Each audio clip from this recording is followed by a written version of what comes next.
नमस्कार साथियों, स्वागत है आपका हमारे YouTube चैनल में। आप छत्तीसगढ़ के किस जगह से हमारे समाचार सुन रहे हैं, कृपया कमेंट बॉक्स में लिखकर हमें जरूर बताएं। रायपुर से प्रस्तुत हैं छत्तीसगढ़ के प्रादेशिक समाचार। समाचारों के साथ मैं रजनी शुक्ला। पहले मुख्य समाचार। भानुप्रतापपुर विधानसभा उपचुनाव में कांग्रेस को मिली जीत। पार्टी प्रत्याशी सावित्री मंडावी ने अपने निकटतम प्रतिद्वंदी भाजपा उम्मीदवार ब्रह्मानंद नेताम को 21,171 वोटों से हराया। गुजरात विधानसभा चुनाव में भाजपा ने और हिमाचल प्रदेश विधानसभा चुनाव में कांग्रेस ने सरकार बनाने के लिए जरूरी निर्णायक बढ़त हासिल कर ली है।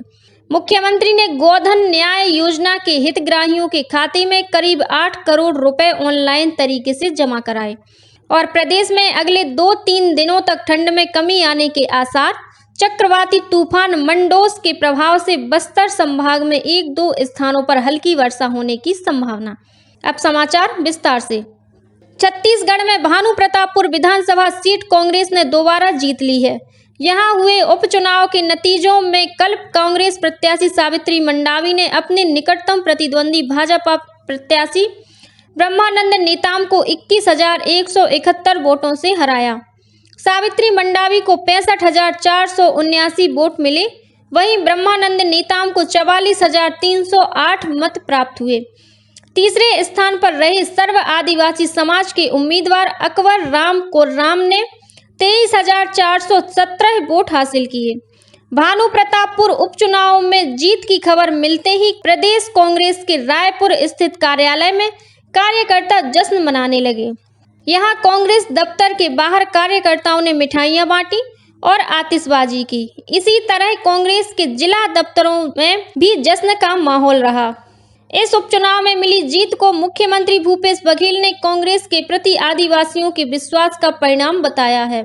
कांग्रेस उम्मीदवार सावित्री मंडावी को बधाई देते हुए उन्होंने कहा कि उपचुनाव में मिली जीत से आदिवासी समुदाय का कांग्रेस के प्रति विश्वास और मजबूत हुआ है। वहीं प्रदेश भाजपा अध्यक्ष अरुण साव ने कहा कि भाजपा प्रत्याशी की चरित्र हत्या के सहारे कांग्रेस को यह जीत मिली है। उन्होंने कहा कि इस उपचुनाव में भाजपा और सर्व आदिवासी समाज के प्रत्याशी को जितने वोट मिले हैं उतने वोट कांग्रेस प्राप्त नहीं कर पाई। श्री साव ने कहा कि इस आंकड़े से कांग्रेस के विकास संबंधी दावे की कथित सच्चाई भी उजागर हो गई है। इस बीच गुजरात विधानसभा चुनाव में पार्टी की जीत को लेकर भाजपा कार्यालय एकात्म परिसर में कार्यकर्ताओं ने जश्न मनाया और मिठाइयां बांटी। इस जीत के उपलक्ष्य में पार्टी कार्यालय में उत्सव कार्यक्रम का आयोजन भी किया गया है।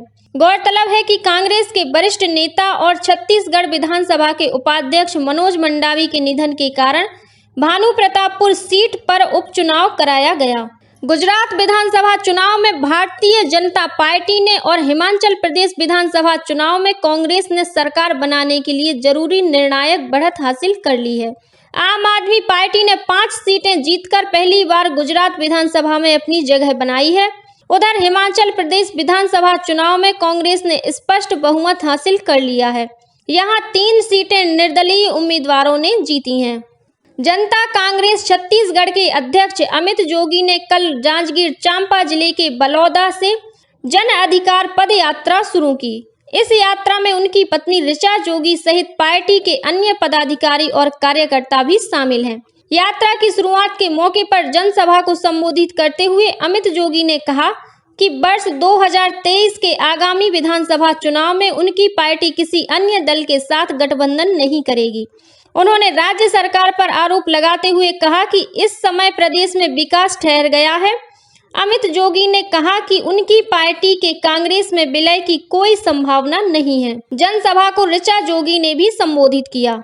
मुख्यमंत्री भूपेश बघेल ने कल अपने निवास कार्यालय में गोधन न्याय योजना के हितग्राहियों के खाते में इस योजना की 97वीं किस्त के रूप में करीब 8 करोड़ रुपए ऑनलाइन तरीके से जमा कराए। इस योजना के तहत गोबर विक्रेता, पशुपालकों और ग्रामीणों को अब तक लगभग 189 करोड़ रुपए का भुगतान किया जा चुका है। इस मौके पर मुख्यमंत्री ने कहा कि गौठानों द्वारा खुद की जमा पूंजी से गोबर खरीदना गोधन न्याय योजना की बड़ी सफलता है। उन्होंने कहा कि प्रदेश के आधे से अधिक गौठान अपने ही संसाधनों से गोबर खरीद रहे हैं। मुख्यमंत्री ने कहा कि आने वाले समय में ग्रामीण औद्योगिक परिक्षेत्र को विकसित करने में यह योजना ग्रामीण अर्थव्यवस्था को मजबूत आधार बनेगी। इस मौके पर मुख्यमंत्री ने प्रदेश के अधिक से अधिक गौठानों में पैरा बंडल बनाने के लिए बेलर मशीन उपलब्ध कराने के निर्देश दिए। कार्यक्रम को संबोधित करते हुए कृषि मंत्री रविंद्र चौबे ने कहा कि प्रदेश के 9,500 से अधिक गौठानों में से 4,270 गौठान स्वावलंबी हो गए हैं। इनमें गोबर खरीदी के साथ ही वर्मी कंपोस्ट के उत्पादन और वितरण का काम किया जा रहा है। उन्होंने कहा कि गौठानों की गतिविधियों का विस्तार करते हुए इनमें युवाओं के लिए रोजगार के अवसर भी बढ़ाए जाएंगे। प्रदेश में खेल सुविधाओं के विस्तार के लिए विभिन्न औद्योगिक इकाइयों द्वारा खेल अकादमी संचालित करने की प्रक्रिया शुरू हो गई है। इसी कड़ी में मुख्यमंत्री भूपेश बघेल की अध्यक्षता में खेल और युवा कल्याण विभाग तथा औद्योगिक इकाइयों की बैठक हुई। इसमें भिलाई इस्पात संयंत्र, बीएसपी और Rashtriya Khanij Vikas Nigam, NMDC, Bharat aluminium company, BALCO सहित 9 औद्योगिक इकाइयों के प्रतिनिधि शामिल हुए। इस बैठक में बीएसपी ने नारायणपुर में मल्लखंब अकादमी स्थापित करने के लिए सहमति दी। वहीं बालकों द्वारा कोरबा के प्रियदर्शनी स्टेडियम में फुटबॉल, वॉलीबॉल, बास्केटबॉल और तैराकी अकादमी स्थापित की जाएगी। साउथ ईस्टर्न कोल फील्ड्स लिमिटेड SECL ने बिलासपुर में राज्य खेल प्रशिक्षण केंद्र के लिए बुनियादी सुविधाएं उपलब्ध कराने पर सहमति दी। अल्ट्राटेक सीमेंट द्वारा रायपुर में आवासीय हॉकी अकादमी और श्री बजरंग पावर एंड इस्पात लिमिटेड द्वारा आवासीय एथलेटिक अकादमी संचालित की जाएगी। इसी तरह Gopal sponge and power limited और फिल इस्पात लिमिटेड द्वारा बिलासपुर के बहतराई में बालिका कबड्डी अकादमी के लिए आर्थिक सहयोग दिया जाएगा। Jindal steel and power limited द्वारा नवा रायपुर में निशानेबाजी अकादमी का संचालन किया जाएगा। गौरतलब है कि मुख्यमंत्री की अध्यक्षता में बीते 15 जून को छत्तीसगढ़ खेल विकास प्राधिकरण की बैठक में यह निर्णय लिया गया था कि प्रदेश में खेल अकादमियों के संचालन में औद्योगिक इकाइयों के सामाजिक दायित्व कोष यानी CSR फंड का इस्तेमाल किया जाएगा। इसके तहत विभिन्न इकाइयों को अलग अलग खेल अकादमियों के संचालन का दायित्व सौंपा जाएगा।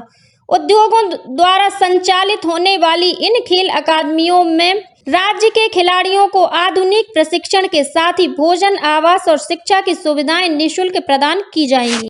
दुर्ग के रविशंकर स्टेडियम में चल रही अग्निवीर सेना भर्ती रैली को लेकर युवाओं में काफी उत्साह देखा जा रहा है। 13 दिसंबर तक चलने वाली इस भर्ती रैली में शामिल होने के लिए हर दिन युवा अभ्यर्थी बड़ी संख्या में दुर्ग पहुंच रहे हैं। इस रैली में शामिल होने के लिए कल करीब 4700 युवाओं ने पंजीयन कराया था। इनमें से लगभग 3000 अभ्यर्थी रैली में शामिल हुए। रैली के दौरान सामान्य सैनिक के अलावा नर्सिंग सहायता के लिए पंजीयन किया जा रहा है। इसकी भर्ती प्रक्रिया 10 से 12 दिसंबर तक चलेगी। गौरतलब है कि इस भर्ती रैली में शामिल होने के लिए आने वाले युवाओं के निःशुल्क आवास और भोजन की व्यवस्था जिला प्रशासन द्वारा कराई गई है। भर्ती रैली की व्यवस्था का दायित्व संभाल रहे जनशक्ति नियोजन विभाग के उप संचालक राजकुमार कुर्रे ने बताया कि कंट्रोल रूम के माध्यम से यहां आने वाले अभ्यर्थियों की जिज्ञासाओं का समाधान किया जा रहा है। उन्होंने बताया कि दुर्ग कलेक्टर पुष्पेंद्र कुमार मीणा भी नियमित रूप से रविशंकर स्टेडियम में पहुंचकर यहां अभ्यर्थियों के लिए उपलब्ध कराई गई सुविधाओं का जायजा ले रहे हैं। साथ ही भर्ती प्रक्रिया के नोडल अधिकारी भी लगातार सभी गतिविधियों की निगरानी कर रहे हैं। सरगुजा पुलिस ने ऑनलाइन खरीदी के नाम पर एक महिला से करीब 5.5 लाख रुपए की ठगी का मामला दर्ज किया है। पुलिस अधीक्षक भावना गुप्ता ने बताया कि कपाट बहरी गांव की रहने वाली पीड़ित महिला को एक ऑनलाइन कंपनी द्वारा किसी अज्ञात व्यक्ति ने 25 लाख रुपए इनाम दिए जाने की सूचना दी थी। इसके बाद 12 लेन देन के जरिए इस महिला के खाते से 5.5 लाख रुपए निकाल लिए गए। पुलिस अधीक्षक ने बताया कि पीड़िता की शिकायत पर विशेष टीम गठित कर आरोपियों की तलाश शुरू कर दी गई है। और अब पेश है मौसम का हाल। प्रदेश में अगले 2-3 दिनों तक ठंड में कमी आने के आसार हैं। रायपुर स्थित मौसम विज्ञान केंद्र के मौसम विज्ञानी HP चंद्रा ने बताया कि बंगाल की खाड़ी में इस समय एक गहरा अवदाब बना हुआ है। वहीं चक्रवाती तूफान मंडोस के प्रभाव से अगले 2-3 दिनों के दौरान प्रदेश के न्यूनतम तापमान में कुछ बढ़ोतरी हो सकती है। इस दौरान प्रदेश में आंशिक रूप से बादल छाए रहने के कारण बस्तर संभाग के दक्षिणी छोर में 1-2 स्थानों पर हल्की वर्षा होने की भी संभावना है। और अब कुछ अन्य खबरें संक्षेप में। मुख्यमंत्री भूपेश बघेल कल अपने निवास कार्यालय में आयोजित चर्म शिल्पकार विकास बोर्ड के शपथ ग्रहण समारोह में शामिल हुए। भारतीय जनता पार्टी की भिलाई इकाई द्वारा आज जुनवानी से शंखनाद पदयात्रा निकाली जाएगी। इस पदयात्रा के तहत पार्टी पदाधिकारी और कार्यकर्ता नगर निगम क्षेत्र के सभी 70 वार्डों का भ्रमण करेंगे। छत्तीसगढ़ आयोग के अध्यक्ष ज्ञानेश शर्मा ने दुर्ग जिले के खमरिया स्थित mother's pride senior secondary school में पूर्वी क्षेत्र CBSE योग चैंपियनशिप का शुभारंभ किया। रायगढ़ जिले में पुलिस विभाग में हुए एक बड़े फेरबदल के तहत 15 पुलिसकर्मियों का तबादला कर दिया गया है। इस संबंध में पुलिस अधीक्षक अभिषेक मीणा ने आदेश जारी कर दिए हैं। कोरबा पुलिस ने राज्य विद्युत मंडल CSEB के बिजली संयंत्र से तांबा चोरी के मामले में CSEB चौकी से कुछ दिनों पहले फरार हुए आरोपी को दोबारा गिरफ्तार कर लिया है। इस मामले में 3 आरोपी पहले ही गिरफ्तार किए जा चुके हैं। पकड़े गए आरोपी पर डीजल और कोयला चोरी से संबंधित गिरोह चलाने का भी मामला दर्ज है। दुर्ग नगर निगम के पर्यावरण और उद्यानिकी विभाग द्वारा आगामी 15 जनवरी को चौथा फ्लावर शो आयोजित किया जाएगा। महापौर धीरज बाकनीवाल ने अध्यक्षता में कल हुई बैठक में आयोजन की तैयारी को अंतिम रूप दिया गया। और रायपुर के एक निजी स्कूल में परसों वार्षिकोत्सव की तैयारी के तहत नृत्य अभ्यास के दौरान 12 वर्षीय बालिका की तबीयत बिगड़ गई थी। स्कूल में प्राथमिक उपचार के बाद उसे अस्पताल ले जाया गया था। कल सुबह इस बालिका की मौत हो गई। इसी के साथ छत्तीसगढ़ के समाचारों का ये बुलेटिन समाप्त हुआ।